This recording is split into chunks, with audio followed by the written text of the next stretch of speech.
I was a kid, home alone, and a fake Girl Scout cookie salesman wouldn't leave. Years ago, when I was 11, I was staying home alone with only my little brother, who was 7. At that time, it was about 9 p.m., dark and pouring rain, and we were reading in our room, right next to the front door with a big window and open blinds. That's when I hear the front doorbell ring, followed by knocking. I thought my parents had arrived. Strange, though, that they didn't use the garage or their keys. I looked outside to see their car. Nothing but rain.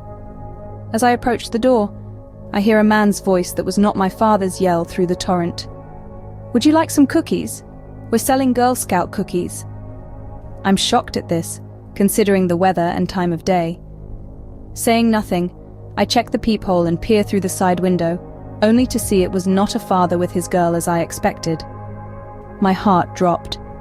Standing there was just a fully grown man, maybe in his late 50s, no box of cookies in sight, soaking on my doorstep.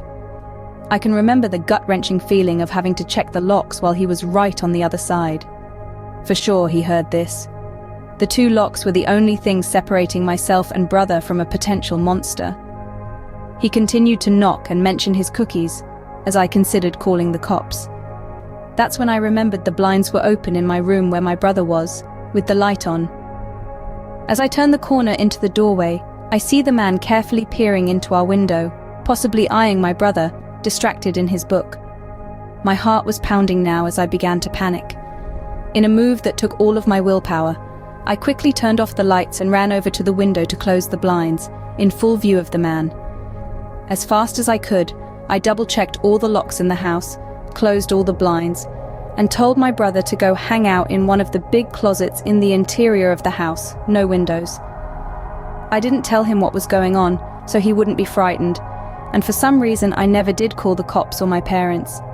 I just waited in the hallway until he left. Still thinking about it gives me shivers that so many things could have gone wrong that night. My worst fear since is a stranger getting to the unlocked door before I do.